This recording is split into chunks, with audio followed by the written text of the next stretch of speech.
Hello mga kaulam! Burger muna nga tayo ngayon at talaga namang magpapaiba-iba muna tayo ng lasa. Parati na lamang biryani. Aba, ay naku po, Rude. Ay medyo busog-busog pa ako sa kinain kong Skyflakes kaya magba-burger na lamang muna ako. Namiss ko baga yung fish fillet burger nila. Dati, mga 2 years back, yan lagi ang ino-order ko. Tapos nag-stop ako. Pero naisip ko naman na fish naman siya, hindi naman siya karne, kaya okay lang naman ito kainin. Tapos napansin ko rin kakaunti na rin ang kanilang french fries, nagbabago na talaga ang mundo, pamahal na ng pamahal. Dati ang dami ng french fries na iyan, tapos bakit iisa din ang kanilang ibinibigay na ketchup? Diyos ko po, Rude. Ketchup lang yan sa french fries. Ako talaga, hindi talaga ako nagke-ketchup sa french fries. Pero yung french fries na iyan, kaya ko nilagyan ng ketchup, ay may medyo, yung malamig na, tapos medyo matigas na ng kaunti. Dahil nga, kanina ko pa yung na-order, ay hindi ko naman agad nakain sa dami ng iniutos sa amin. Nanis ko lang naman kumain ng burger dahil talagang Diyos ko po, ay talagang nakakaungan na rin ang gutom. Sabi nung isang nag-comment kahapon, bakit daw lagi akong gutom? Bakit daw lagi akong nakain? Bakit daw pagkakain ako gutom na gutom ako? Hindi naman siguro ako kakain kung ako'y busog na busog. Siyempre yung time na gutom ako, kakain ako, tapos magvi-video ako. Hindi naman ako yung busog na busog, tapos kakain ako para makapag-video lang ako. Dahil hindi naman talaga ako kakain kung busog na ako. So eto na, Diyos ko, may mga palihim na nagtanong. Palihim pero ibubunyag natin. Ano daw, sila nagre-request ng gift reveal daw ng asawa ko. Walay gift dahil sinaway ko ang asawa ko talaga. Malungkot siya dahil hindi nga siya nakapagbigay ng gift. Dahil taon-taon sa buong pagsasama namin, meron talaga siyang laging regalo sa akin. Pero this point, ako talaga na ang nagsaway sa kanya. Una, sobrang taas ng presyo ng ginto. Grabe. Parang hindi pa karapat dapat bumili sa panahong ito. Sobrang taas. At alam ko naman hindi na yan bababa.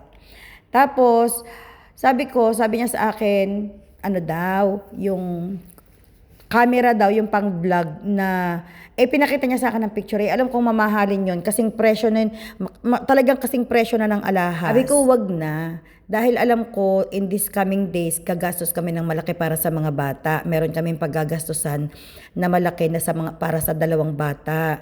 Sabi ko, mas uunahin na lang namin yun. Total ako na may marami ng alahas. Totoo yan mga kaulam, hindi ako nagyayabang.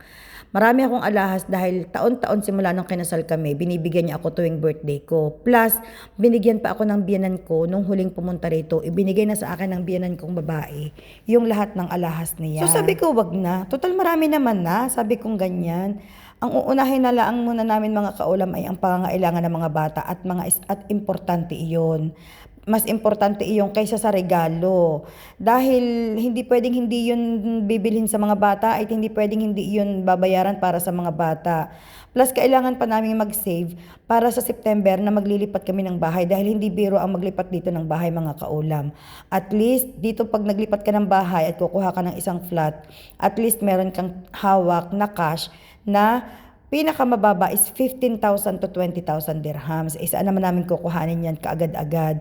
So sabi ko sa asawa ko, isave mo na yung pangregalo mo sa akin, okay na. Kahapon malungkot talaga siya dahil hindi siya sanay na walang regalo sa akin. Sabi ko, masanay ka na dahil ganito na tayo ngayon dahil may college na tayong anak. Hindi na natin kailangan magregalo sa isa't isa ng mga mamahaling bagay. Enough na yung maayos tayong nagsasama. Enough na yung masaya tayong dalawa. Sobrang regalo mo na sa akin yan. Basta maging maayos ka lang na tao, maging mabuting asawa ka lang. Huwag mo lang akong bibigyan ng sakit ng ulo. At enough na sa akin ang lahat ng iyan. Totoo naman mga kaulam, wala naman pinakamagandang regalo ang lalaki sa isang babae, ang asawang lalaki sa babaeng asawa, kundi yung katinoan niya, kundi yung sobra niyang ayos sa loob ng bahay. Yung pagiging matapat niyang asawa, pagiging matapat niyang tao sa lahat ng kapwa, okay na yan. Ayoko lang yung may sakit ng ulo dahil walang kwenta na na nakasuot ka ng maraming alahas, walang kwenta na marami kang pera, walang kwenta na marami kang impok sa bangko, kung araw-araw naman masakit ang ulo mo, kung araw-araw naman umiiyak ka dahil niloloko ka ng asawa mo or dahil sinasaktan ka ng asawa mo, walang kwenta para sa akin lang mga kaulo.